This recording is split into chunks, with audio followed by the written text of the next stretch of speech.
Renan, boa tarde. Para a gente poder te conhecer um pouco melhor, quais são as grandes figuras políticas que seriam referências? 2 ou 3 nomes, pessoas vivas ou que já faleceram, que você se inspira e fala, cara, esses são grandes líderes e por quê? Lee Kuan Yew, acho que é o cara que pegou uma não-nação, que era Singapura, um lugar que foi expelido pelos malaios e tornou aquilo um dos países mais interessantes e desenvolvidos do mundo, e fez isso com uma disposição em encarar os problemas concretos, como favelização, como pobreza extrema, analfabetismo, brigas étnicas. Que é Singapura, né? Singapura. E o que ele fez é uma coisa épica, eu diria. O caso ali é épico. Como um homem que tinha uma vocação aristocrática brasileiro, para dar um exemplo brasileiro, e que estava também à frente do tempo dele, o Carlos Lacerda, que também tinha uma vocação meio Lee Kuan Yew, ele falava do combate à favelização no Rio de Janeiro e via isso como um problema perene que a gente teria. Então, para citar um brasileiro e para citar um histórico, eu não posso fugir do clichê de citar o Alexandre, o grande Alexandre da Macedônia, filho de Filipe, o terceiro. O maior de todos, né? O maior de todos. Nenhum outro grande líder político vai se igualar a esse cara. Esse cara é foi uma força da natureza. O Lee Kuan Yew realmente, assim, eu tive a oportunidade de estar em Singapura, é incrível o que os caras fizeram, tem muitos méritos. Por outro lado, ele teve uma pegada autoritária importante, ele colocou mais de 100 pessoas na cadeia, ele deixou 23 anos um deputado na cadeia sem julgamento. Então, assim, acho que com certeza tem muita coisa admirável, mas até que ponto você se espelharia e aonde você desembarcaria do projeto dele pensando em Brasil? O Lee Kuan Yew, primeiro, o caso lá é um caso, não é que ele surge como uma democracia, ele subverte a democracia. O país surge num regime que é em grande parte idealizado por ele. Foi um regime, em alguma medida, autoritário em alguns pontos. Só que o que ele fez, e aquilo termina com uma transição para um regime aberto, o que ele fez da transformação de nação, em termos de administração pública, aquilo é memorável.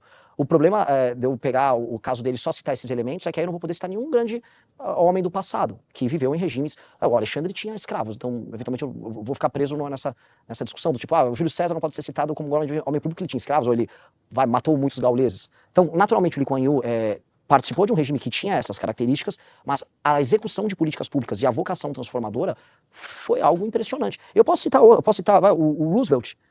O Roosevelt é um grande exemplo de um grande executor que criou aquilo que a gente chama de Estado americano moderno. O Roosevelt foi um homem também que estava à frente do tempo dele. O Hamilton, nos Estados Unidos, que por mais que não tenha sido presidente, foi isso também. Secretário de Tesouro, né? Exato. Agora, todos eles foram homens do tempo deles, né? E a gente pode pegar coisas que nós, no nosso tempo, podemos, às vezes, incorrer no anacronismo. Não é o caso do Lee Kuan Yew. Porque o César e Alexandre são grandes nomes, mas seria anacrônico exigir deles democracia. E Lee Kuan Yew, na década de 60, a praxe da melhor prática mundial era a democracia. Eu entendo que ele foi um homem do possível, mas a pergunta era assim, como inspiração, trazendo para o Brasil, aonde que você romperia com ele, claramente? A qualquer elemento autoritário. Agora, a capacidade de execução, a imaginação e a vontade de ação, temos que ter.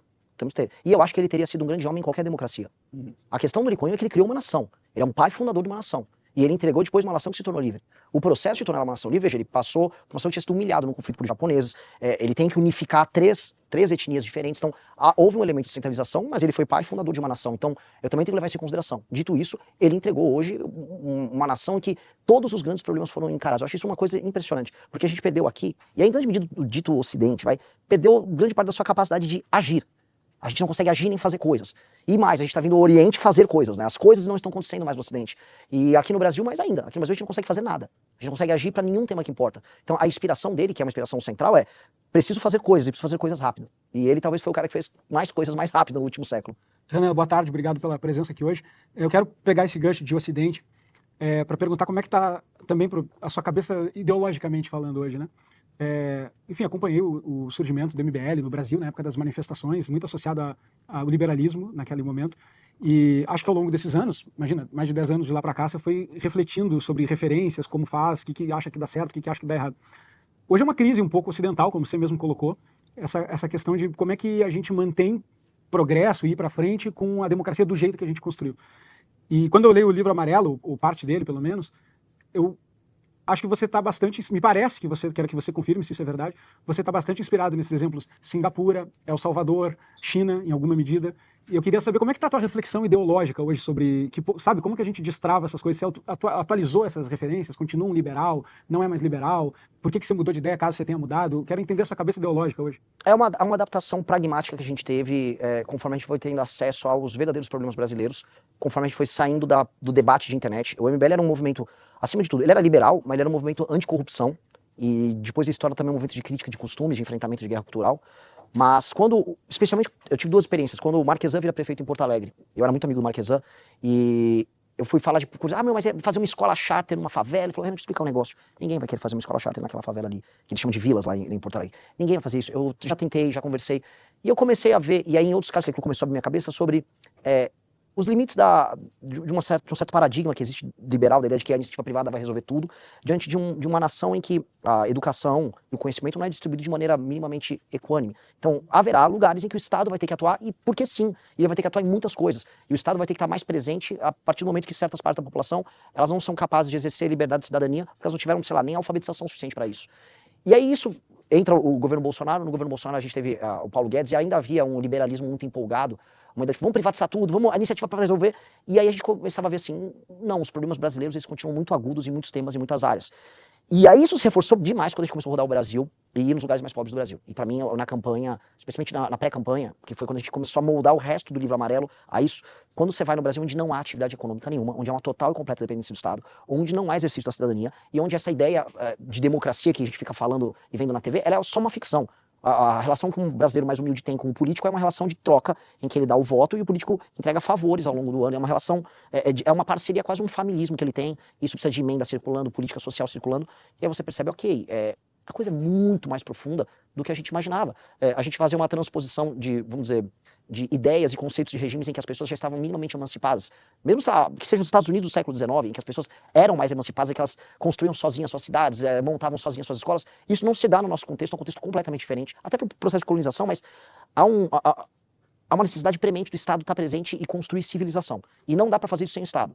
Então, pegar uma pessoa que era uma pessoa muito liberal, como era eu ou o Kim, e você apresentar esse problema, em quase todos os elementos que vai haver uma resposta, o Estado vai ter que atuar. Então você fala, ok, como fazer isso sem me tornar aquilo que eu criticava?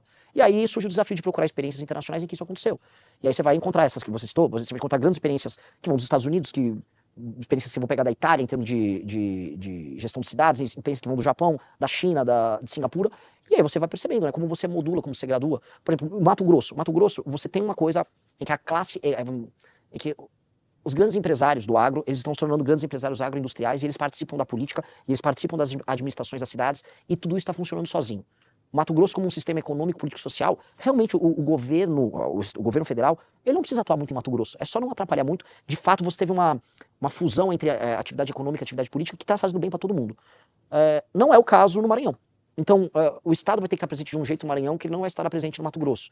E aprender a modular isso é um exercício de pragmatismo que demanda uma visão de mundo mais complexa. Eu acho que a gente está muito mais complexo e interessante hoje do que a gente jamais foi.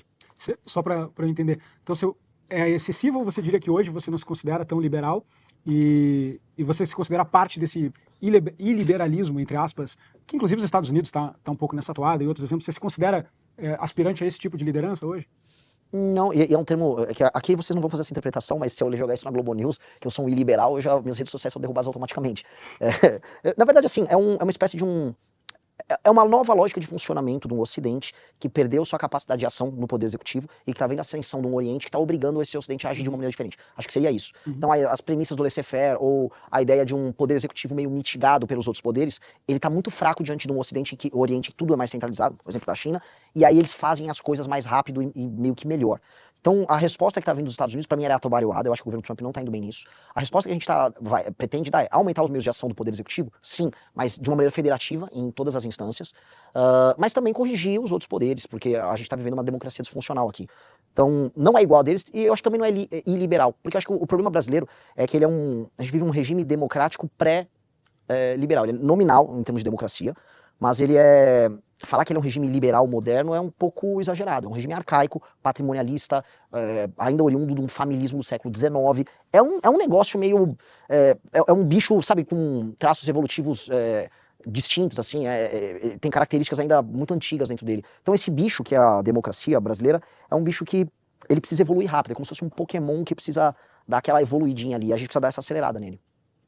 Renan, você já foi alvo de críticas de ter pouca experiência, não tem tanta capacidade de execução, mas enfim, você tem uma história de um projeto como o MBL, com muitas manifestações, organizando muita coisa. O projeto da criação do Missão também é um baita case de conseguir, enfim, delegar poderes, constituir equipe e tudo mais. Mas pensando no governo Renan Santos, você tem que ter uma capacidade ainda maior e tudo isso vai ficar para o passado, tem que olhar para frente. Uma das coisas que o mercado vai olhar é justamente essa capacidade, e aí onde você pode atuar já no primeiro dia é a formação dos ministérios. Para a gente ainda é um mistério quem vai poder fazer parte disso. Você já citou o Kim algumas vezes como um nome que seria parte desse time, mas o resto é um pouco ainda nebuloso. Quem que você pode dizer que poderia fazer parte desse teu time? O teu ministro da Economia, por exemplo, é sempre um nome que é anunciado antes por candidatos que estão postulando a presidência. O que você pensa sobre isso? O que você já pode anunciar para um time de ministros? Eu acho que, assim, essa questão da experiência, realmente, eu tenho uma experiência política de 12 anos e as minhas entregas, quando comparado com os demais em termos de liderança política, elas são bem maiores que as deles. Basta ver que eu sou o único líder político que preside o próprio partido, defende as próprias ideias e tem autonomia para criticar quem quiser. Acho que isso me coloca numa posição de liberdade que, do ponto de vista político, é uma credencial bem diferente, né? Eu não preciso estar com o Kassab de vice para falar que eu tenho, né, meios de fazer os governadores do meu partido trabalharem para mim, ou posso criticar o Flávio sem tomar pito dos deputados do meu partido. Então, isso é uma posição que deu muito trabalho. Construir um partido no Brasil, construir um partido independente, como a gente fez, é uma empreitada única. Mas isso qualificou a gente muito bem para não ficar ansioso, para precisar ficar apresentando nomes, porque se eu apresentei um livro como o Livro Amarelo, e eu e o meu time somos capazes de ir ao debate público e em todos os agentes econômicos explicar o que nós queremos fazer, eu não preciso me escorar num posto Ipiranga ou num nome que, quer falar de economia, fala com fulano, quer falar de justiça, fala com fulano. Não, nós temos que ser lideranças completas e trazer as pessoas para tocar um projeto que já foi discutido previamente pelo partido. Eu acho que essa mania que existe na política brasileira de ter que se escorar nos nomes é porque os partidos não fazem o trabalho prévio de construir programa, e aí, para a sociedade ver que existe um programa, você tem que apresentar uns rostos. Ah, entendi, ele vai pegar um economista naquela linha para o Ministério da Fazenda. Ah, não, o ministro da Justiça é naquela linha. Não, qual é a linha do partido? Qual é a linha do candidato? Então, a ideia da gente não estar ansioso é a ideia de nós podemos ir para o debate público, tratar de todos os temas, sem precisar se escorar. Então, por exemplo, houve um debate ontem bem interessante que aconteceu num evento do IFL, acho que é Caminhos da Liberdade, ontem. Fórum Caminhos da Liberdade. E aí, no debate que teve os coordenadores econômicos de 4 campanhas. A gente mandou o João Landau, ele é filho da Helena Landau, da Vista Capital, lá no Rio de Janeiro. Um cara brilhante. Ele se sente muito à vontade com o Livro Amarelo para trabalhar. Eu falei, vem, ele tá ajudando a montar o time. Se ele vai ser ou não esse será o ministro da Fazenda, é uma coisa que a gente tá discutindo sem ansiedade. O importante é que ele pôde sentar para debater, defendendo um sistema de ideias coerente que ele concorda. Eu acho que a gente poder fazer isso já é um salto também. Então, eu não fico muito ansioso em precisar apresentar isso. Em termos de estrutura, número de ministérios, você já tem isso na cabeça também, não? Isso a gente vai apresentar num evento não na semana que vem, a outra. A gente vai mostrar como vai ser o desenho de ministeriado. Porque uma das coisas que a gente antecipou, por exemplo, segurança pública e justiça, a gente vai juntar. Ministério da Fazenda vai ter um papel principalmente focado nas reformas estruturantes na parte de orçamento, muito claro, mas a parte de gestão pública, e aí a gente vai juntar previdência com trabalho, com planejamento, com infraestrutura, com cidades. Esse seria um super ministério que ficaria no próprio Palácio do Planalto, que seria o grande ministério das reformas do Estado brasileiro. E isso é um ministério que a gente quer tocar junto com o Kim e que pessoalmente eu participaria. Seria uma atividade central de gestão por parte do governo federal, que é muito inspirado no que o Roosevelt fez nos Estados Unidos, que é na ideia de eu vou precisar reformar tudo. Então nós vamos precisar ter uma espécie de quase CEO, ou seja, indo para outro exemplo, o meu Hamilton seria um Kim nesse sentido, para tocar as reformas. Enquanto que aí sim as reformas ligadas especialmente à área orçamentária e algumas de competitividade seriam elas tocadas pelo Ministério da Fazenda. Então toda a grande reforma do Estado brasileiro passaria por esse ministério. E ele já representa, ele vai somar uns 6 ou 7 ministérios já existentes. Cultura, juntar com esporte, juntar com educação, por mais que orçamentariamente isso não represente muita coisa, mas é peanuts, assim, isso não muda muita coisa. Passa uma sinalização boa e em termos de gestão você consegue juntar equipes. Mas isso a gente vai anunciar daqui 2 semanas. Falando um pouco de governança, uma proposta que pareceu bastante interessante é a lei da responsabilidade gerencial, né, que vocês falaram, o fundo partidário, ele deixa de ser por número de deputados, me corrija se eu entendi errado, em vez do fundo ser por número de deputados, ele vai ser por número de municípios que batem as metas, etc. À primeira vista, um contraponto é que o Missão, ele, se tudo der certo, vai eleger alguns deputados agora, porém prefeitura vocês têm 0. E o Centrão, que é o que você mais critica, vai ficar com todo o dinheiro. Então, essa proposta gerencialmente parece interessante, mas por outro lado, ela reforça ainda mais o Centrão. Então, vocês já chegaram a pensar por esse ângulo?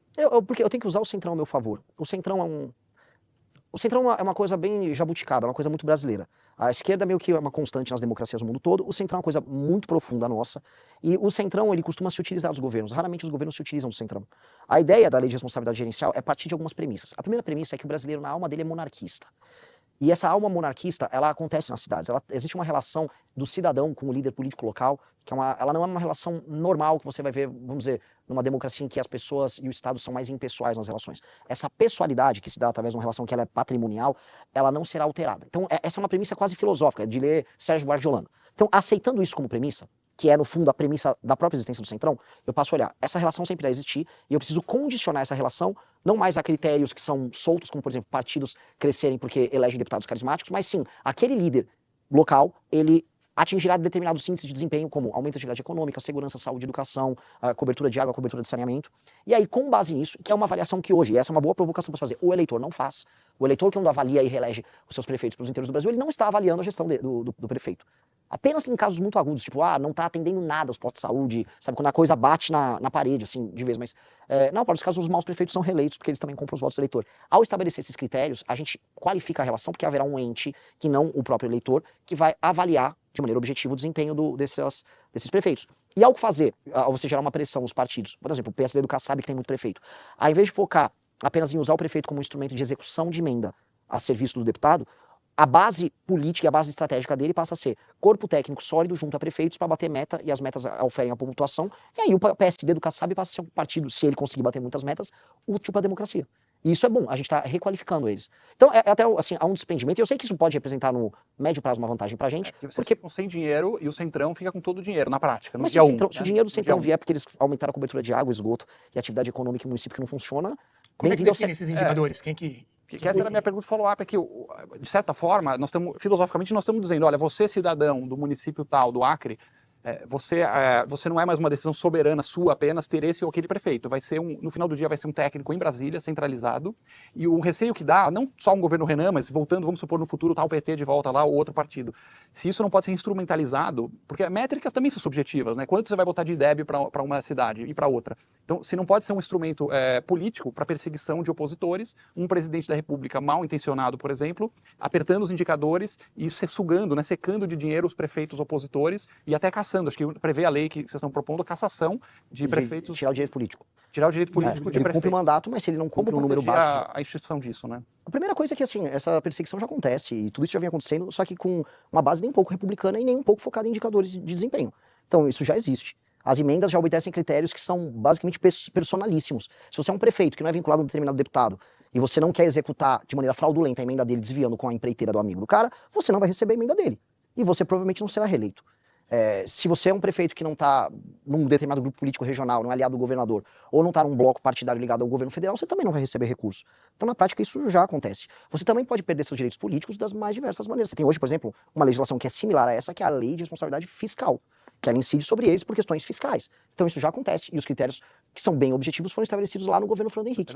A única diferença é que a lei da responsabilidade fiscal, ela é execução de orçamento. Então, se o cara não gastar e não estourar, ele não é punido. Aqui você está cobrando resultados de que gestão. Nem sempre dependem do prefeito, por exemplo. Nem sempre, Eu anoto, eu não subiu, né? Não. Pode ter uma seca, alguma coisa, pode acontecer um desastre, Lógico, que não consegue entregar aquilo. Lógico, mas tudo isso tem que estar dentro da legislação. A ideia da lei de responsabilidade gerencial é prever isso. E a primeiro prever, junto com o Congresso, a ideia é passar isso junto com o Congresso Nacional, e a ideia é criar os indicadores, boa parte deles já existe. O TCU, inclusive, tem boa parte dos indicadores, existe um painel do TCU sensacional, só que o TCU não tem poder hoje, vamos dizer, de gerar sanção sobre administradores públicos que não conseguem atingir esses indicadores. A ideia é, você precisa ter os indicadores, porque qualquer coisa que funcione tem indicadores de desempenho, não existe voar de avião sem os seus instrumentos, hoje os prefeitos vão sem os instrumentos, e você não tem nenhuma vinculação deles à consecução dos resultados. Você tem casos bem claros, se você entra como prefeito do município com 0 de fornecimento de água, e termina o seu mandato com 0 de fornecimento de água, você não fez nada.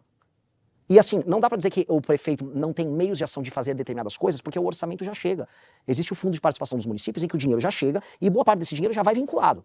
As metas de saúde, as metas de educação já são vinculadas com o orçamento que já vai chegar para eles. Então, esse orçamento já existe. A infraestrutura, para boa parte disso, já existe. E aí as metas vão ser criadas dentro deste, vamos dizer, do arcabouço ligado àquele tamanho do município, à condição dele. Então você tem um município que está muito abaixo no ranking do SAEB, do IDEB, dos outros municípios da região, de outros lugares com padrão socioeconômico, aí o legislador vai trabalhar para criar os indicadores ligados a ele e é o ramp-up que aquele município tem que apresentar. Agora, os municípios que não apresentarem nenhuma melhora, mesmo com o governo federal enviando recursos para eles, veja, esses municípios vão ter que trocar a gestão deles. A questão toda é que a certeza que nós temos hoje é que eles não cumprem e eles se reelegem. E vocês não têm nenhum instrumento de sanção para um cara que não cumpre nada e se reelege. Então, o único meio é você criar, dentro da democracia, você criar indicadores de desempenho. O outro meio seria você acabar com a democracia no município, coisa que nós não pretendemos fazer. Então, se você vai manter a democracia no município, você tem que entregar os indicadores de desempenho, você tem que mandar, e existe um gravíssimo problema, não existe compartilhamento de políticas de maneira efetiva dentro dos municípios. Ou seja, um prefeito de uma cidade pequena mal sabe como montar, por exemplo, uma PPP na área de saneamento ou de água para ela trabalhar ali. Em geral, para funcionar disso, você tem que montar um consórcio intermunicipal, você tem municípios pequenos. Quem vai trabalhar, quem vai desenhar o modelo do consórcio intermunicipal? Você vai ter que mandar técnico do governo federal para trabalhar com ele. A premissa que a gente parte é a premissa de que o governo federal vai ter que atuar compartilhando técnica com os governos municipais, com as prefeituras, para que elas atinjam essas políticas. Isso são políticas de Estado. Então, nós temos que travar isso, igual travaram, assim, o Bolsa Família foi travado como política de Estado. A ideia de que você tem metas na área de educação, que você tem que universalizar o acesso à água, deveria ser uma política de Estado. Porém, não é política de Estado. Um prefeito pode ficar entregando gestão sem ter saneamento básico ou água. Um prefeito pode entrar e terminar uma gestão com o número de pessoas no assistencialismo aumentando, com o PIB da cidade não aumentando, e tá tudo bem, e terminar reeleito. Então, se você não tiver esses critérios, criar as vinculações, e aí isso passar por lei dentro do Congresso, e ser transparente para a sociedade civil inteira poder acompanhar e cobrar, você vai ter o que a gente tem hoje, que são municípios fantasma do ponto de vista da gestão e do orçamento. E isso está sendo horrível para o Brasil. Renan, quero sair do papo técnico sobre o Brasil e entrar numa questão de representação de valores, eleitorado, militância. Você tem uma longa história política aqui no Brasil já, né? Já dá para dizer que é longa. E um ponto de fricção que eu ainda noto para parte da direita adotar seu nome como tá aqui meu candidato, vamos lá, é o histórico todo com o bolsonarismo, vamos dizer. Então, você foi um dos que mais cedo rompeu, talvez, acho que talvez o que mais cedo. Primeiro, talvez, de grande movimento na direita, rompeu com o bolsonarismo, de forma bastante enfática, não só um rompimento técnico e moderado. E ao longo desse período todo, você manifestou N crítica aos líderes desse processo, mas não só aos líderes, né, algumas vezes aos eleitores também. E eu queria saber o que você pensa disso, assim, hoje, né? Tem um acirramento de clima entre as duas militâncias. O bolsonarismo continua tendo uma militância muito forte, a Missão também passa a ter uma militância forte hoje.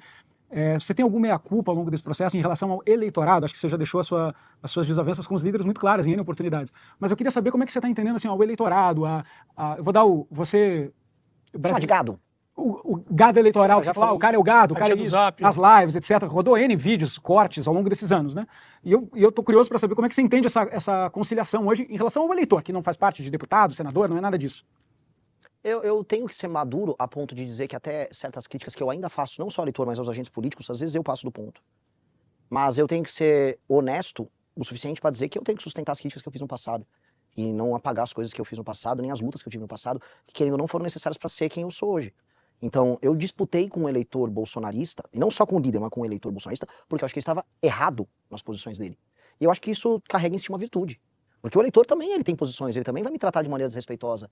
E eu vou responder ele. E eu acho que isso faz parte de uma troca. E a troca nem sempre é uma troca simpática, ela vai ser antipática também. E ela, às vezes, precisa ser antipática.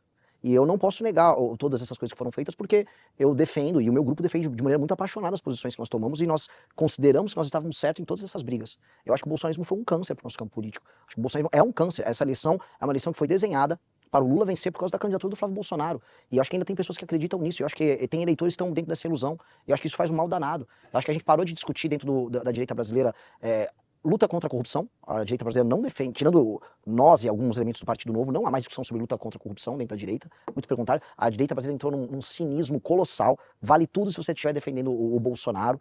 Acho que não há discussão sobre propostas. Não há nada. Não existe um programa bolsonarista. Já não existia. E aí, quando surgiu a muleta o Paulo Guedes é o nosso posto Ipiranga, isso foi uma muleta que facilitou qualquer coisa. Hoje, qualquer um pode ser um posto Ipiranga para qualquer coisa, mesmo que em termos valorativos isso não signifique nada. Não há debate intelectual, há apenas simplificação, meme. E aí, o que aconteceu, que é uma coisa que a gente previa, é que o bolsonarismo ia ser comido pelos seus, igual o Cronos, né? Ele ele ficava devorando os filhos, mas uma hora eles vão matar ele. Que é o Nicolas, que é a Michelle, né? Que agora são os próprios pós-bolsonaristas procurando independência e tentando destruir eles, usando as mesmas práticas deles, que foi uma coisa que a gente nunca fez.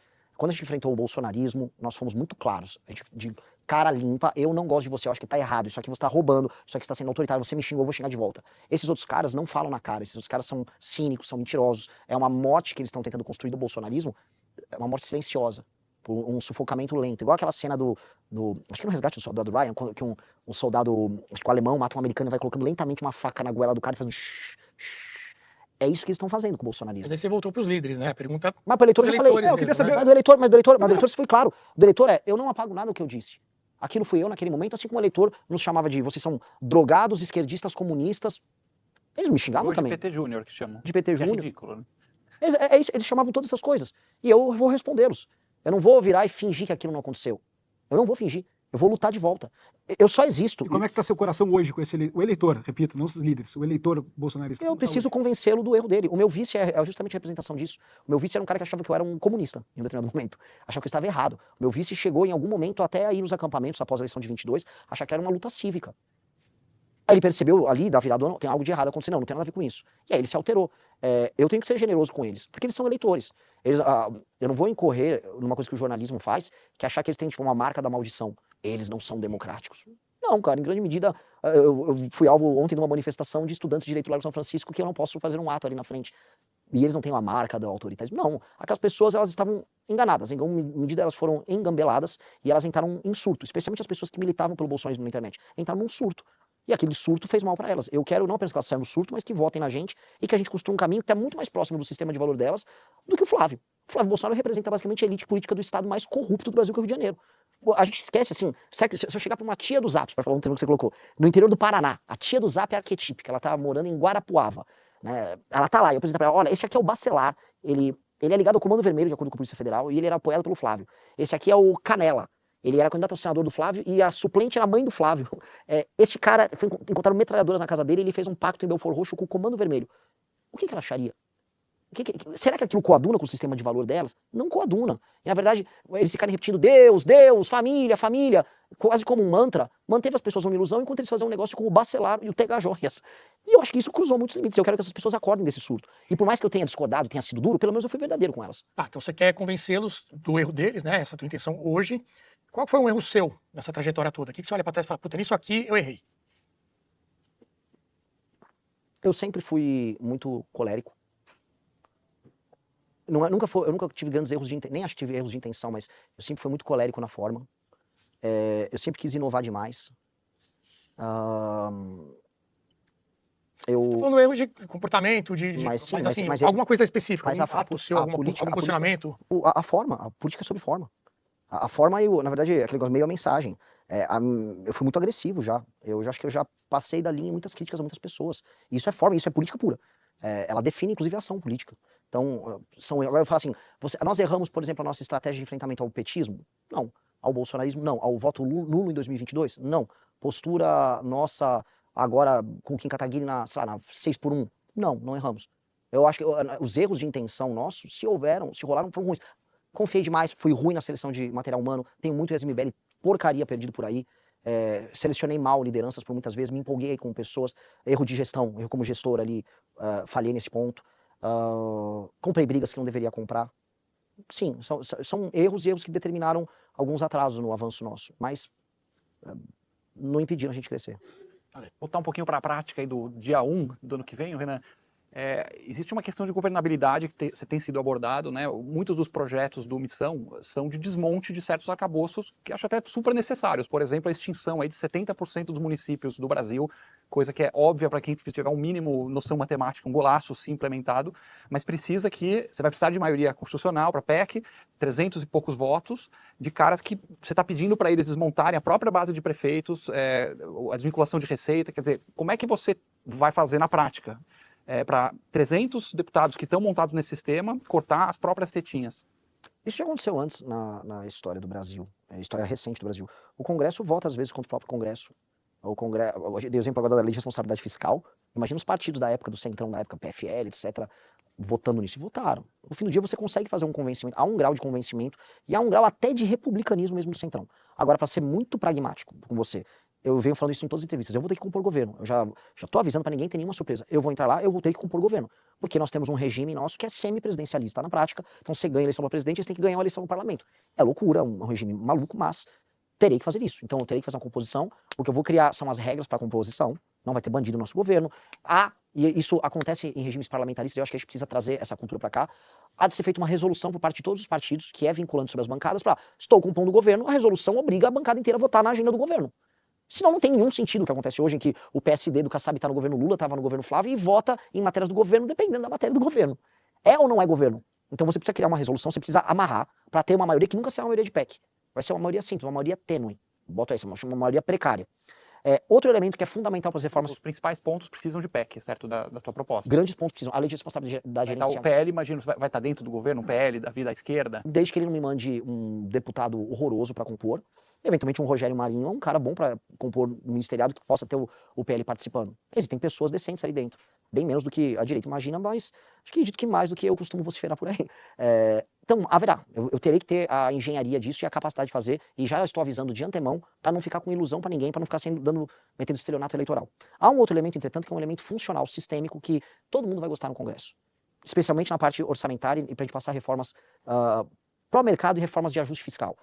As emendas não serem mais determinadas pelo aumento de receita. As emendas têm que ser determinadas pela quantidade de espaço fiscal discricionário que é feito orçamento. Então, a cenourinha na frente do parlamentar tem que ser corte de gastos obrigatórios para sobrar espaço discricionário, que para nós é investimento, e havendo espaço de investimento, o share de emenda deles vai flutuar ali. Então, o Congresso vai funcionar ele próprio como um agente fiscal. Isso vai facilitar muito passar PECs, porque uma parte das PECs que a gente precisa passar serão em matéria fiscal. O grosso delas. Haverá alguma coisa que é para a área de segurança pública? Que legal, mas hoje, mesmo no governo Lula, já passa PEC em matéria de segurança pública. Segurança pública não será um grande problema para você formar grandes maiorias para resolver. Inclusive, mesmo o Centrão vai se eleger, em parte, com discurso também de segurança. Agora, para fiscal, a gente tem que criar os gatilhos fiscais para permitir geração de governabilidade, com o Centrão entendendo que votar a favor disso é bom para ele. E alguma Então, coisa em relação ao controle das PECs, das emendas? Sim. Que hoje em dia a maior fonte de rolo é emenda, vai para uma Sim. cidade tal, a prefeito é primo do outro, que vai gastar lá, Sim. não tem TCU lá, não tem Sim. Tribunal de Contas, não tem nada para fiscalizar. Sim, sim. É um no cravo e um na ferradura. Você tem que... Já que hoje, eu falo muito, eu dei uma entrevista recentemente falando isso. Hoje o deputado, por mais que pareça que ele esteja empoderado por causa das emendas, na verdade ele é como se fosse uma pessoa que está viciada em crack, é um usuário de crack. Para funcionar o efeito da emenda, ele precisa de cada vez mais emenda. Até porque tem outros deputados da região dele também usando emenda. Há a chegada da política de redes sociais que faz o custo do voto aumentar para ele. Então, ele precisa muito da emenda. Já que ele está desesperado por emenda, quanto mais eu botar a cenourinha, mais vai funcionar. E quanto mais eu fiscalizar, mais eu vou conseguir adequar. Porque todo mundo, e esse é um ponto, veja só como o mundo é irônico. Quem é o ministro que mais trabalha para arrumar a questão das emendas? É triste dizer, é o Flávio Dino. O Flávio Dino hoje, e eu estou falando aqui na Brasil Paralelo, a gente tem que lidar com um mundo que é complexo. O Flávio Dino hoje é um ministro que combate penduricalhos, que combate super salário, e é um ministro, e é o mesmo ministro que está agora perseguindo jornalista. Aposentadoria compulsória. Aposentadoria compulsória, e ele está indo para cima dos esquemas de emenda. É um mundo muito maluco em que o Flávio Dino está fazendo coisas boas, ao mesmo tempo está lá justificando a perseguição a jornalista e estava lá justificando e protegendo os envolvidos no escândalo do Banco Master. É um país muito maluco. Neste ponto, o Flávio Dino me será útil. E eu tendo um bom PGR livre e uma boa Polícia Federal funcionando, a própria fiscalização e a própria punibilização, vamos lá, a criminalização e a punição a políticos que fizeram esquemas com isso, vai começar a disciplinar os de emendas. Agora, o uso de emendas é realmente disciplinado, aí sim, na lei de responsabilidade gerencial, porque a emenda, ela será vinculada às políticas públicas que aumentam os indicadores. Ou seja, o município que não está tendo um aumento do fornecimento de água potável, o prefeito não vai poder construir a praça que eles ficam construindo aos montes. Ele não vai poder ficar botando, como a gente viu no Maranhão, bloquetes, que são uns paralelepípedos, que são horríveis, mal feitos, eles estragam em um ano e aí eles ficam num permanente estado de recapeamento, as vias ali. Não, nós vamos ter que fazer obras que são necessárias para bater as metas. Ali, portanto, a emenda funciona. E hoje os parlamentares, o que eles querem? Eles querem emenda para roubar e eles querem a emenda também para fazer a entrega da obra. Não vai ter o roubalheira, mas vai ter entrega da obra. Eu acho que isso faz parte, infelizmente, da cultura política brasileira e meio que vai demorar pra gente tirar. A ideia do parlamentar executando orçamento virou uma jabuticaba e assim, a gente só não vai deixar a gente não pode deixar o parlamentar atrapalhar a execução do orçamento. Mas estar lá na inauguração é uma coisa meio ridícula, meio old school, mas já que faz parte, terá que fazer parte. Renan, o Brasil me ensinou a ter muita desconfiança com termos genéricos em algumas coisas. No livro amarelo, a parte que eu falei, gosto de uma parte do texto, mas por que essa frase aqui em específica está tão aberta? É do Código de Imprensa, que você garante lá que vai defender a liberdade de expressão, vai defender a liberdade de imprensa, critica os oligopólios de dinheiro com os grupos de mídia, as grandes concentrações de recursos, fala também da subrepresentação de viés político dos jornalistas, mas você fala a criação de um Código Unificado de Imprensa visando disciplinar o setor. E essa frase, ela vem ali junto tanto o desequilíbrio, quanto também o viés político do jornalista. Por que essa escolha de usar um verbo aberto para falar de disciplinar imprensa numa regulação? Por que a gente já não botou lá esse negócio como pretende fazer e tal?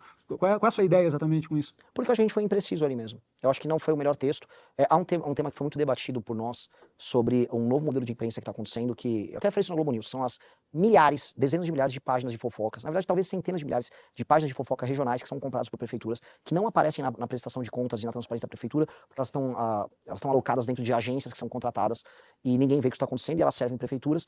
E este é a grande ascensão do novo modelo de mídia que está acontecendo e que usa dinheiro público, que usa dinheiro de emenda, que no período eleitoral inunda, faz uma derrama de dinheiro para cima desses caras e que basicamente ninguém está percebendo. E isso foi uma resposta que nós estávamos dando a esse modelo de mídia para um momento novo em que a imprensa estava defendendo uma regulamentação de redes sociais draconiana. E eu acho que, para a existência da boa imprensa, esse tipo de prática, que é uma prática hoje que é base do funcionamento do Centrão, tem que ser discutida. Assim como o oligopólio de mídia por parte de políticos que são donos de grupos de emissoras nos interiores do Brasil. Para dar nome aos bois, para ser mais preciso. Não pode o Helder Barbalho ter controle sobre toda a mídia do Pará. Veja, eu rodei o Brasil, mesmo em estados com lideranças políticas, vamos dizer, visões muito contrárias à minha, no geral eu conseguia falar num grupo aqui e ali. No Pará, que é o caso mais agudo, eu não conseguia em lugar nenhum. Nenhuma rádio me recebia, nenhuma TV me recebia. E aí já foi na fase final agora da pré-campanha, em que eu estava indo à TV. E aí quando eu fui no SBT, foi eu citar o Barbalho, a entrevista, pois é, muito obrigado, vamos pro... Todo mundo sabe que acontece isso, todo mundo sabe que isso é um problema. Eu acho que mantém totalmente a liberdade de imprensa. Será que interessa pra gente, a indústria da compra de páginas de fofoca para determinar eleições nos municípios sem nenhuma transparência? E 2, políticos donos de grupos de comunicação nos seus estados? Eu acho que a gente tem que ter, no mínimo, essa discussão. Se a Globo é gigantesca, deixa a Globo ser gigante. Aí a competição, a Brasil Paralelo é um grupo que entrou para competir, que todos possam competir entre si. E todos tenham o seu discurso, tenham a sua liberdade garantida. Agora, tem muito dinheiro público político sendo usado para interferir no processo de formação de consciência das pessoas da maneira mais baixa possível, sem nenhuma transparência. E ninguém debate isso. Ou a gente vai aceitar que o Pará é do Barbalho. Pará É o dinheiro público, então. É óbvio, mas no fundo isso aqui é uma regulação sobre o que o dinheiro público, como ele está sendo feito, quem está decidindo que o dinheiro pode ser usado nisso e por que não há transparência nenhuma nisso. Porque a gente falou muito do caso da Mind, vocês lembram disso? O caso da Mind estourou, acho que foi em 2023. Tá, mas a Mind era o topo de uma pirâmide. Se eu for para uma cidade no interior do Maranhão, existem 10, 15 páginas de fofoca ligadas à situação, oposição, todas recebendo dinheiro público. Alguém sabe disso? Alguém sabe como chega o dinheiro lá? Alguém sabe se houve uma contratação, se houve uma licitação? Não, é uma agência de propaganda ou literalmente um gabinete que pega uma grana e vai dando... É correto isso? A gente está aceitando? É normal isso? São os maiores difusores de notícia falsa, destruição de reputação, instrumentos de campanha. No Brasil, CNPJ é proibido de fazer campanha. Então, eu tenho um movimento político, que é uma loucura, o movimento político, o MBL, não pode fazer campanha para o Renan. Não pode falar, o Renan é uma grande opção. Eu sou multado e o MBL é multado. Dito isso, uma página de fofoca que às vezes tem um CNPJ, está claramente fazendo campanha para alguém, com dinheiro público ainda, e ninguém está olhando para isso. Então hoje eu tenho... Mas o texto é ruim, o texto está impreciso. Mas vê se eu estou certo se eu falar isso. O candidato Renan Santos compromete que o código de imprensa é para regular a distribuição de dinheiro público para grupos que fazem política disfarçada enquanto Exatamente. imprensa, mas não intervém em editorial de dinheiro independente. E nunca foi nosso histórico. Porque o nosso histórico, a primeira ação política do MBL, foi a primeira manifestação nossa, 1º de novembro de 2014, foi por conta de um ataque que a Veja sofreu ali durante a eleição da Dilma. A Veja, a turma do PCdoB, da UNE, destruíram a fachada da Editora Abril, falando que eles eram fascistas, que estavam interferindo nas eleições. Aquilo aconteceu ali, foi a primeira manifestação que a gente convocou, que inclusive deu origem depois às outras que deram origem às do impeachment. A gente sempre foi muito duro contra isso. Até porque essa regulação malandra da mídia é uma pauta clássica do PT. Uhum. Agora, nitidamente, tá tendo uma concentração de grana, e eu tô falando sempre, eu tô falando muito de pequenos municípios. Isso está interferindo na política local de uma maneira que as pessoas sequer imaginam. As políticas hoje nos municípios de menos de 50 mil habitantes são determinadas por compra de voto e essas páginas e perfis de Instagram administrados por gente que recebe dinheiro público. É uma ditadura da opinião que está acontecendo. A gente achava que as redes sociais iam libertar, e em muitos lugares elas estão oprimindo e comprimindo a cabeça das pessoas. Eu espero que você entenda o conflito de interesse de insistir tanto nisso, mas acho que você conhece a história recente do Brasil para saber porquê dessa tônica de preocupação com liberdade de expressão, né? Eu vi a entrevista que você fez no G4 e você responde dessa página de fofoca lá, você fala isso, mas aí o jornalista fala, tá, mas isso aí, se for para um caminho de censura e ditadura, e eu vi você responder para ele, não, você não precisa se preocupar, você é um jornalista sério. Foi na Globo News. Foi na Globo News? Foi pela Natuza. Thales? Não, isso foi com a Natuza. Você Ela como falou foi? assim, mas isso aqui não é sobre você. Eu falei pra ela, isso não é sobre Foram você. os dois, então. Mas Eu não me lembro dessa do G4, mas como eleitor até, e como também representante de mídia, por que essa resposta? Não fica um clima de que vai ter alguém decidindo quem é sério e quem não é, indiferente de qualquer recurso público e tudo mais? Não, se você é um jornalista que está recebendo dinheiro público, como acontece em muitos veículos de mídia, que seja transparente, que todo mundo saiba. Uhum. Se você é parte de uma família de um político e você tem 2 ou 3 emissoras de TV ou muitas rádios, as pessoas têm que saber e, eventualmente, você tem que ser limitado a essa atividade, porque não faz sentido um grupo familiar cuidar de vários grupos de mídia e distribuidoras de rádios por todos os interiores desse lugar. É interessante, é apenas isso. Por isso que eu falei para a Natuza faz parte da Rede Globo. Na Rede Globo, elas recebem verba do governo e essa verba é pública, ela é escrutinável. As propagandas acontecem. A gente pode até, se quiserem discutir a validade disso ou não, que se discuta. Agora, eles são jornalistas. Uma página de fofoca local que recebe um dinheiro, às vezes lavado, ou um dinheiro oriundo da corrupção, ela está recebendo dinheiro público, ela está interferindo no debate público e ela está interferindo com o nosso dinheiro sem que a gente sequer saiba o que está acontecendo. É um caso grave, é um caso, no fundo, de corrupção. Só que Sua preocupação é exclusivamente com fontes não transparentes de é financiamento? óbvio, porque isso está afetando muito. Quando surgiu o caso da Mind, todo mundo falou sobre isso. Por isso que eu não acho nem um pouco problemático. Todo mundo, e parte do jornalismo, viu o problema do caso da Mind. Agora, ninguém sabia que o caso da Mind era só o topo de uma pirâmide muito maior, colossal. Uma coisa é, sei lá, o Felipe Neto. Outra coisa é o Zezinho, de um município que tem 10 mil seguidores numa página, numa cidade que tem 50 mil habitantes. E ele consegue determinar, através das fofocas que ele divulga sobre a política, a reputação da classe política de acordo com quem está pagando ele. A gente tem que saber quem está pagando. É necessário saber quem está pagando. E isso, assim, a transparência é um princípio básico da administração pública. Se não há transparência, não há capacidade do cidadão poder se defender.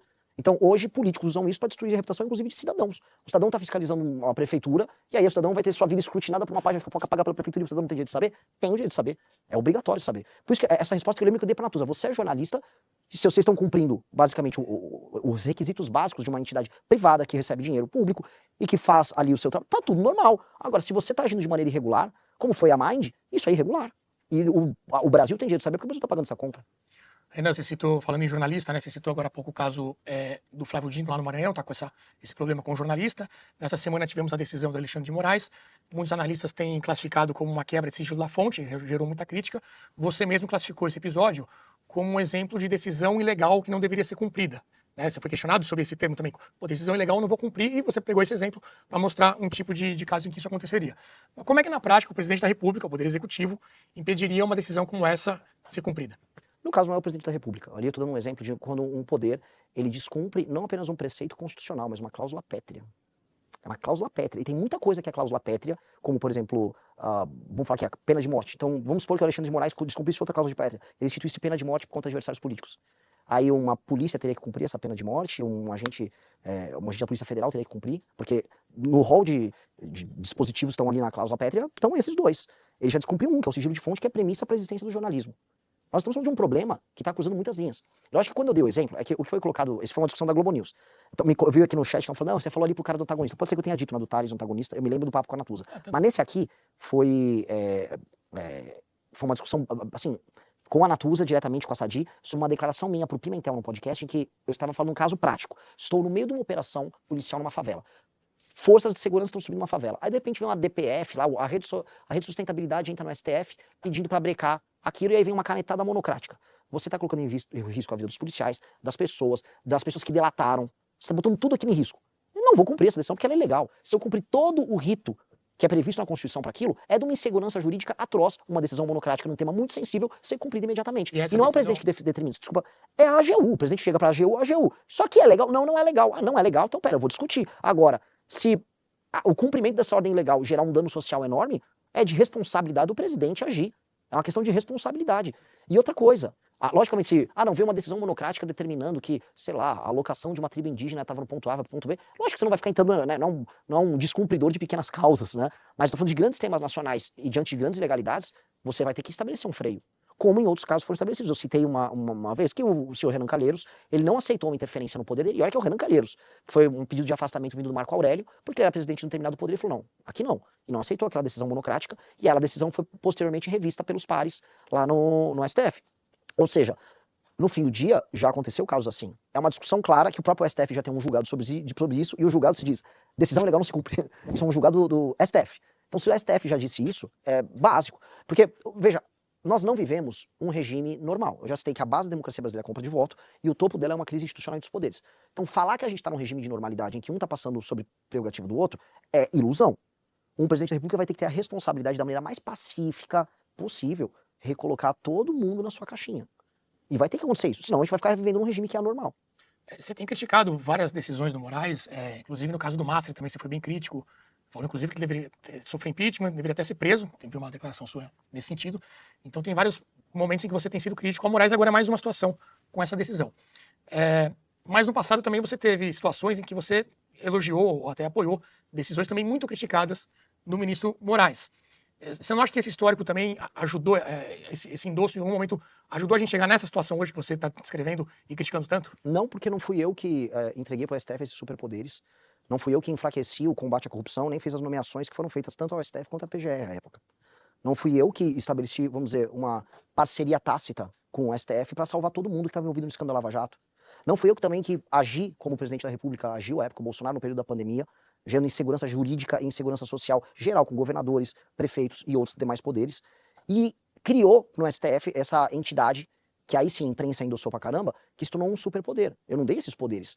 Eu era um cidadão, membro de um movimento, que vi uma briga de poderes, como muitos viram, em que havia um projeto autoritário de ambas as partes, e cada um com seus instrumentos à disposição, tentando tolher a liberdade ou acumular poder para si. Eu vi manifestações do Bolsonaro em que, de 7 de setembro de 2021, em que o tema era eu autorizo e que minha caneta vai ter poder. A caneta dele vai ter poder para quê? Por que o filho dele com caminhoneiros estava um dia antes lá na frente do STF fazendo quebra-quebra? O Eduardo estava. Por que a turma dos caminhoneiros nesse mesmo dia estava num acampamento lá em Brasília dizendo que conseguimos, não sei se foi uma GLO, uma Estado de Defesa, não sei, alguma medida constitucional, tem um vídeo, um meme lá de um senhor bigodudo. Por que as pessoas achavam isso?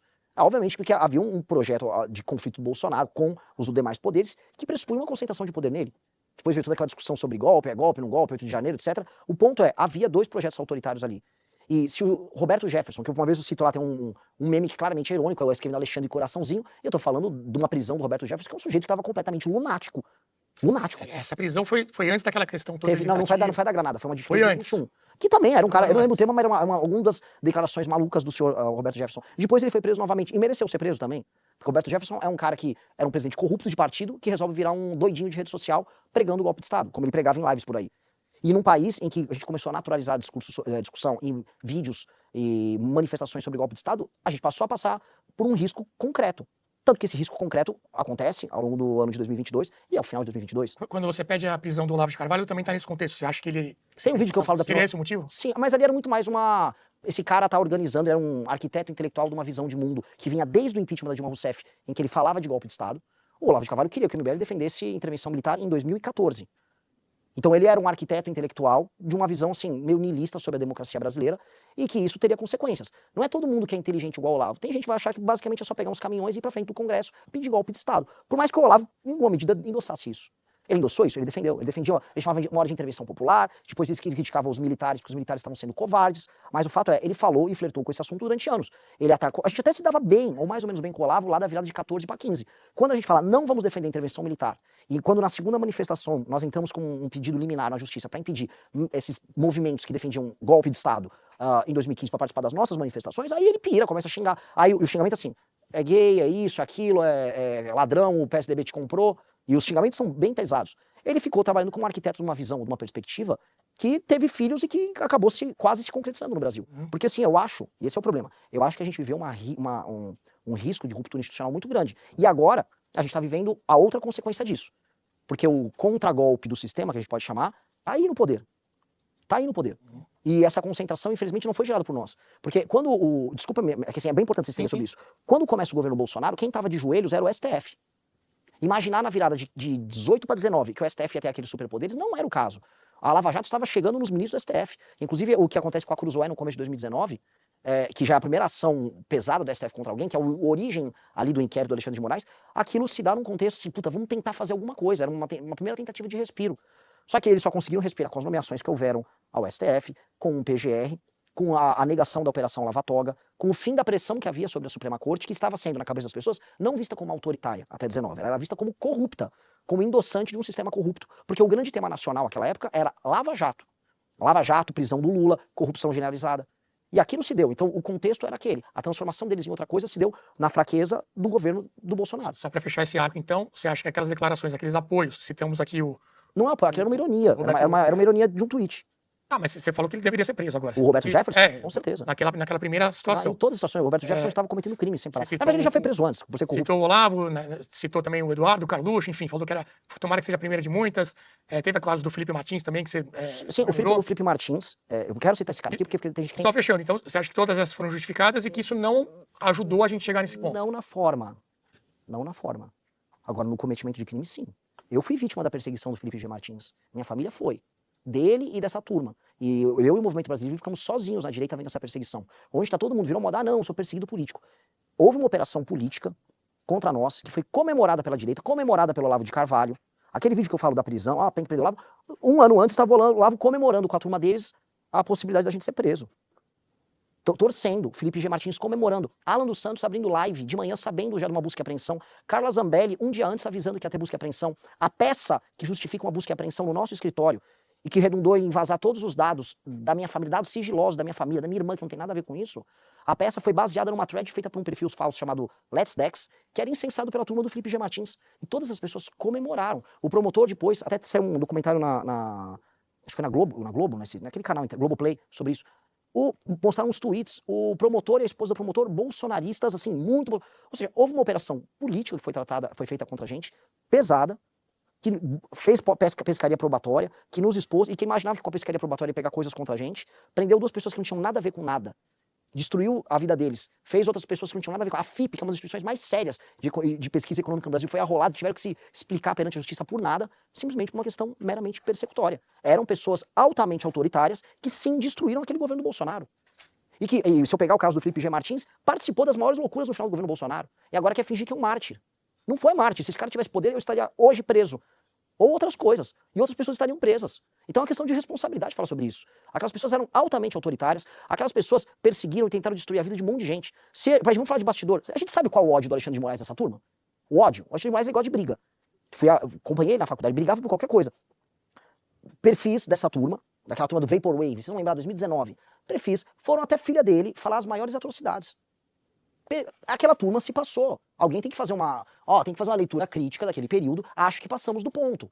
Ir atrás de filhas de ministros do Supremo, especialmente de um sujeito briguento como Alexandre de Moraes, e falar atrocidades envolvendo sexo, não ia dar bom. Não ia dar bom. A forma como eles agiram com todo mundo cruzou muitas linhas. Gerou ódios que não são superáveis.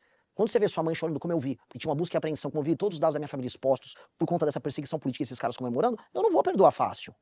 Quando eu vi essa turma toda do Olavo comemorando, eu não vou perdoar fácil. O Alan dos Santos dando risada, eu não vou perdoar fácil. Não dá para entender o sentimento muito claramente, mas fica uma impressão de que são 2 grupos políticos de direita em disputa por espaço e um torcendo pela instrumentalização da justiça contra o outro. Essa seria o receio. Não, porque eu nunca instrumentalizei justiça contra ninguém. Nunca porque... Você não, mas você comemorou eu fiz parece eles torcendo para vocês. Não, eu fiz uma piada sobre a prisão deles. Se fosse essa a minha postura, eu não estava defendendo agora a dosimetria para todo mundo, inclusive essas pessoas.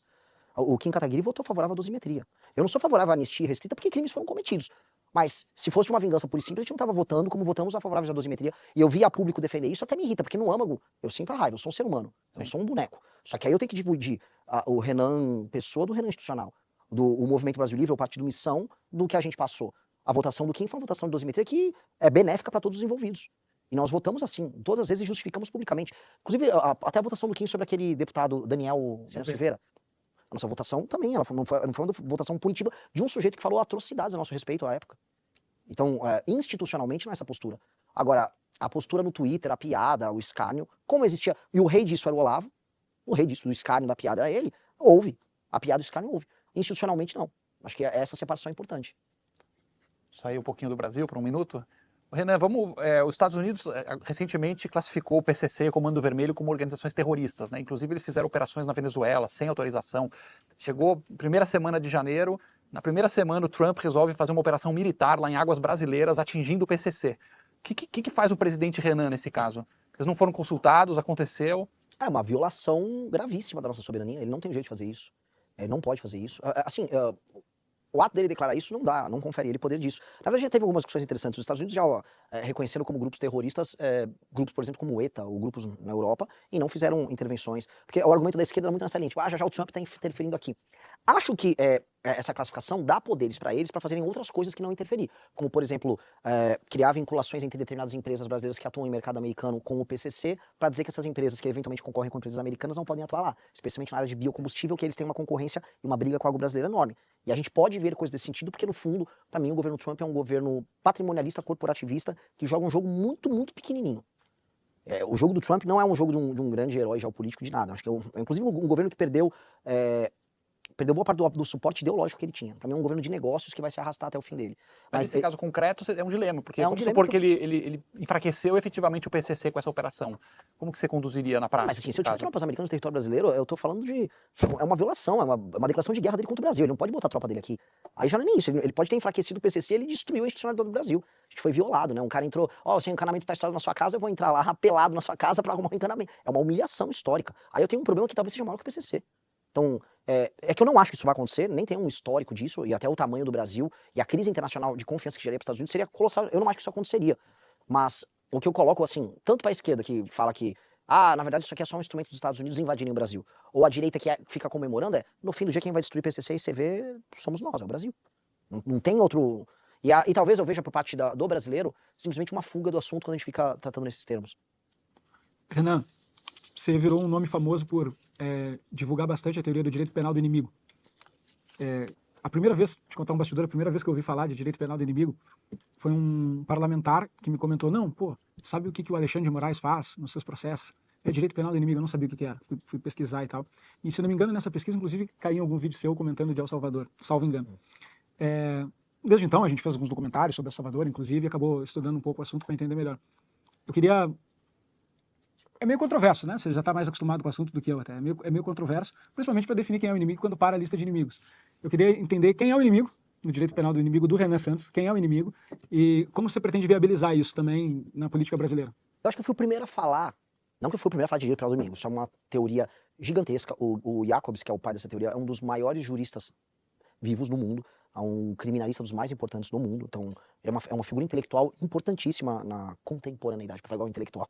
Mas aqui no Brasil, essa ideia, essa provocação de que o direito penal do inimigo é implementado pelo Alexandre de Moraes, meio que fui eu que trouxe. E ela não é precisa. Ela não é precisa porque o Xandão é muito mais um schmittiano do que um jacobiano. A ideia do Schmitt é muito do direito penal do hostil. É definido quem é o hostil, que seriam os inimigos que estão impedindo, em geral, o poder executivo de funcionar, e aí você pode entregar ao poder executivo superpoderes para enfrentar esse hostil. E era uma doutrina que ele tinha da República de Weimar ainda. E o Xandão é sabido que ele é um schmittiano. Então tem o próprio Jacobs, ele faz essa definição do hostil contra o inimigo, é uma diferença que o Jacobs faz. A tese do Jacobs, para a gente definir quem é o inimigo para ele, não para mim. A tese do Jacobs, ele estabelece o seguinte, a premissa ele vai para Hobbes, né, a função do Estado para suprimir a guerra de todos contra todos, mas que haverá inimigos naturais do Estado. Haverá, vamos dizer, o inimigo do Estado que gerar um inimigo interno, um inimigo externo. E que a lei para esse inimigo ele vai precisar ser diferente do que a lei para a pessoa comum. Ele estabelece 3 tipos de inimigos do Estado que operam recorrentemente com o Estado, que é a pessoa que que ataca através do terror, do uso da violência indiscriminada, negando a ordem constitucional, o criminoso sexual e as grandes organizações econômicas criminosas. Ele usa esses 3 exemplos. Então, na teoria dele, ele vai conceituar que esses 3 seriam os inimigos. Quando a gente traz isso para o Brasil, a gente nem está trazendo para os 3. A gente está falando do direito penal do inimigo voltado a algo que está muito anômalo e muito claro, que são as facções criminosas. A gente pode até falar em interpretações de direito penal do inimigo extensivas, por exemplo, para o criminoso sexual, e eu não veria nenhum problema. É que o tema hoje está ligado a isso, e a gente pode, então, fazer um enfoque agora a isso. A teoria dele já foi contemplada no Brasil, no direito brasileiro, há muito tempo. Então, por exemplo, a lei do abate, que a Força Aérea tem, quando tem um avião que não se identifica, ele entra em território nacional, ele não se identificou, a Força Aérea tem autorização a abater. Aquilo é uma antecipação de tutela e diminuição do direito de defesa que já é previsto e já é aceito. O próprio GCRIM, quando você tem, por exemplo, julgamentos que vão ser mais rápidos, o processo criminal todo vai ser mais rápido, já é uma aceleração do processo que é prevista no direito penal do inimigo também. São 2 elementos aqui, existem outros também. A lei antiterror, ela é uma lei que é fundada no direito penal do inimigo, ela tem em si a ideia de antecipação de tutela nos atos preparatórios. Então, por exemplo, se uma pessoa está com uma bomba e você já detectou, esse cara de um grupo terrorista, ele está com uma bomba indo para a Avenida Paulista. A própria redação da lei que prendeu o Bolsonaro. Exato. A lei contra crimes contra a democracia, etc., que é uma atualização da lei de segurança, ela também prevê essa antecipação de tutela. Isso também é trazer para si o elemento do direito penal do inimigo.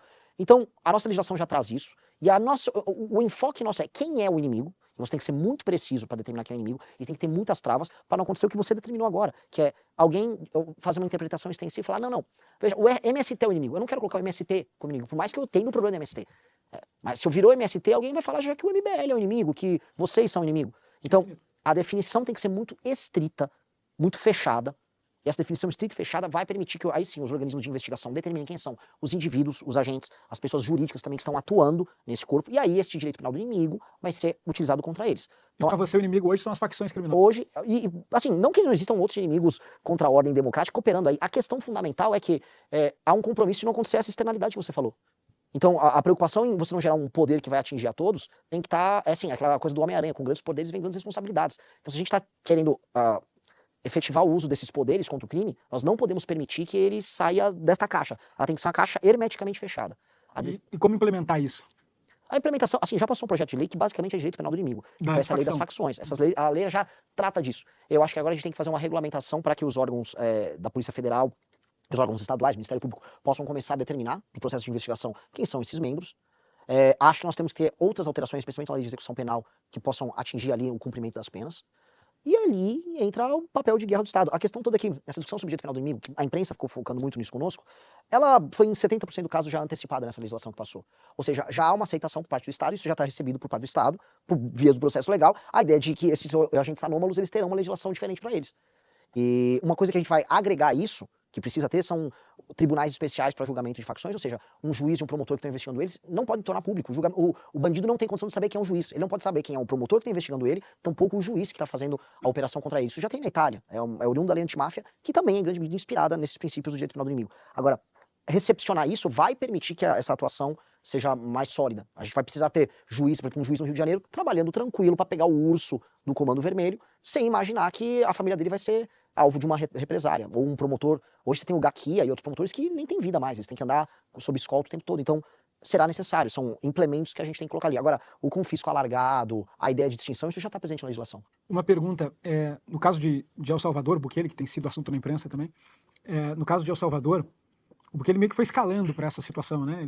No início ele tentou fazer de outras formas e acabou que ele precisou eleger Congresso, substituir todo o Supremo, substituir a Procuradoria-Geral da República e tudo mais, para concentrar todo esse poder. E agora, inclusive, está se reelegendo, né? Vai estendendo essa ideia. Está bastante tempo no estado de exceção, lá sendo prorrogado todo mês. É possível, se você realmente acredita que é possível exercer tamanha guerra contra as facções criminosas e também contra a parte não visível da facção criminosa, que eu não sei qual é, então não vou acusar ninguém, mas em algum lugar ela pode estar. Né? E a gente sabe que ela está. Eu não sei onde é, eu sou honesto com isso, não estou escondendo informação, mas eu não sei exatamente onde está. Em bruxas, mas que elas existem, isso é verdade. Ela pode estar em algum lugar no Congresso, ela pode estar em algum lugar em um tribunal, ela pode estar em algum lugar. Como que faz essa guerra, principalmente com o seu discurso, que eu acho parecido com o do Bukele nesse sentido, que é, os da direita foram canalhas, os da esquerda são canalhas, vamos fazer um movimento nosso aqui, novo, etc e tal. Eventualmente você ganha, porque tem uma ressaca de direita e esquerda no país acontecendo nos termos tradicionais do assunto. Mas aí ganhou, todo mundo te odeia um pouco, né? Os caras que estão sentados nas cadeiras. E aí você chega lá e fala, oi, tudo bem, vamos compor, eu vou passar uma lei de facção, vou me dar um poder enorme aqui para fazer esse combate, etc. Como é que está a sua visão de viabilidade? Você bota mais um plano inspiracional e você pensa que quando chegar a hora é porradaria, vamos ver o que acontece? O que tem de verdade na sua cabeça em relação a isso? Não, de verdade, eu vejo uma grande, na verdade eu vejo uma grande disposição em grande parte dos governadores, especialmente dos que já estão apresentando resultados, em agir dessa maneira. E do próprio Congresso em votar matéria nesse sentido. Um exemplo, o Kim passou um projeto de aumento de pena para roubo, furto e receptação do celular. Até o PT votou favorável. Não dava para votar, vou votar aqui contra esse tema. Até o PT teve que votar. Acho que só o PSOL e talvez um outro, acho que do PT, acho que da Rede, votaram contra. Todo mundo votou favorável. Não tá dando mais para votar contra essa agenda. A lei antifacção passou no Congresso Nacional. Você acredita que virou uma demanda que tem custo político absurdo não votar favorável? Exatamente. Não tem como votar contra. E aí tem um outro problema que seriam os governadores. A maior parte dos governadores, e existem até governadores do PT, estão comprando essa briga. O Rafael Fonteles, do Piauí, é um governador que está encarcerando muito. Quem conhece o Fonteles sabe que o Fonteles ele tem um QI mais alto ali, é um sujeito mais inteligente. Ele entendeu, ó, vai ter que prender mais, vai ter que ser mais efetivo e isso vai apresentar resultados melhores. O estado de São Paulo tem uma política de enfrentamento a homicídios que vai nos entregar, provavelmente no ano que vem, um número de homicídios abaixo, homicídios por 100 mil habitantes, abaixo da média americana. Então o estado de São Paulo vai estar abaixo também. Eu acho que é um feito aí. Ainda que o número de roubos e assaltos esteja acontecendo. Ou seja, há uma disposição de muitos governadores em fazer esse enfrentamento. Quem não quiser, aí entra as intervenções. Se no Ceará ganha o Eumano, eu já fui processado e condenado na hora pelo Eumano 2 vezes no Ceará. Por quê? Porque todo mundo sabe que o Eumano está deixando acontecer o que está acontecendo no Ceará. O Ceará é um caso muito mais grave do que o Rio de Janeiro. É um estado de infiltração, de banditismo, de ocupação territorial, tem tudo acontecendo ao mesmo tempo. O Comando Vermelho está tomando o entorno do Porto de Pecém, porque todo mundo sabe que eles querem fazer pelo Porto de Pecém no Ceará o que o PCC faz para o Santos, que é exportar droga, que é aí que tá os bilhões estão aí. E todo mundo sabe o que está acontecendo e nada está sendo feito. Pois bem, se o Eumano não quiser compartilhar dessa política, para te dar um exemplo, passamos essa legislação, virou o ano, começou o mandato, vou atuar lá no Ceará, Eumano, vamos lá, ó, eu quero colocar as forças federais para te ajudar, vamos reocupar Santa Quitéria, vamos liberar a região do Pecém e a região metropolitana de Fortaleza. Ele, não vou. Não vai. Não vai, então eu vou passar, ou no mês seguinte, no bimestre seguinte, quando precisar renovar um estado de defesa ou uma GLO, eu vou ter que atuar especificamente no estado do Ceará. Aí eu vou controlar, como o Temer controlou na GLO, as forças de defesa do estado do Ceará, para a gente cumprir o dever constitucional do estado do Ceará de garantir a segurança das pessoas, que o governador lá não está cumprindo. Então, eu acho que isso é uma exceção, eu acho que nós teremos problemas, talvez, na Bahia e no Ceará, se os governos atuais se mantiverem. Então, se o Jerônimo ganhar e o Eumano ganhar, creio que eles vão manter essa política de leniência com o crime. Que se é o PT recebendo grana, tem muita história engraçada para contar sobre isso, né? Mas tem que ser cuidadoso agora que estou no período de eleições. Mas tem coisas acontecendo, tem. Eu acho que ali teremos problemas. Nos outros estados, eu acho que na maior parte dos casos será de pura e completa cooperação. Porque o governador vai adorar, e eu vou ter que ser um líder habilidoso, um líder político habilidoso, ele vai adorar que o governo federal vai fazer uma operação no estado e entregar os louros da vitória para o governador e para a polícia local.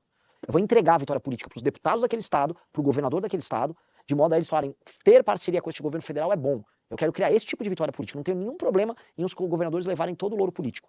Então o Tarcísio vai querer levar o Lula, leva tudo, Tarcísio. Que o Fontelli lá no Piauí quer levar, leva tudo, não tem problema nenhum. O lance é, no todo, a gente desmonta essas operações das facções. Renan, eu queria agradecer a tua presença aqui, estamos chegando aqui ao final do nosso tempo, a gente sempre deixa aí um minutinho de considerações finais para o candidato. Primeiro, agradecer demais vocês. Olha, junto com a Globo News, aí foi a entrevista mais legal, pega polêmica, altamente qualificada, vocês estão de parabéns. Segundo, que eu deixo pro recado que tem muita gente que me acompanha, que está assistindo aqui, mas também tem um público da Brasil Paralelo junto. O recado que eu deixo para todos é o seguinte: houve um momento que toda a direita caminhou junto. Toda a direita, ali a câmera, né? E nesse momento a gente venceu várias vezes. A gente teve impeachment da Dilma, o Lula foi preso, a Operação Lava Jato prendeu praticamente todas as lideranças. Houve, entretanto, uma grande ilusão, que foi o Bolsonaro. Foi uma ilusão que nos dividiu, nos separou e nos fez perder. Desde que o Bolsonaro entrou no poder em 2019, o que a gente chama de direita ou antipetismo só perde. Houve outro momento que a liderança era compartilhada e a gente tinha muitas iniciativas acontecendo ao mesmo tempo. Se a gente sair dessa sombra maldita do bolsonarismo, todos venceremos, e as nossas ideias podem até divergir, a Brasil Paralelo tem uma perspectiva, o MBL tem outra, o ranking dos políticos outros, mas todos nós, em grande medida, somos pessoas bem intencionadas. A gente não pode colocar uma quadrilha liderando a gente simplesmente porque essa quadrilha é popular. Então, libertem-se desse jugo, libertem-se todos dessa corrente, e que a gente construa uma direita inteligente, vencedora, como todos que estão aqui presentes que me entrevistaram sabem fazer. É esse o meu recado, e se vocês gostaram dessa provocação, me conheçam um pouquinho. Meu nome é Renan e eu sou candidato a partir de domingo à presidência da República. Muito bem, recebemos então aqui Renan Santos, já recebemos anteriormente Romeu Zema, o Caiado, também o Augusto Cury. Estamos ainda à espera das confirmações, tanto de Flávio Bolsonaro, como também do presidente Lula, foi convidado para estar aqui com a gente. Agradecer o Alexandre Stuviec, o Lucas Ferrugem, e agradecer você que esteve aqui com a gente. Nosso muito obrigado e até breve.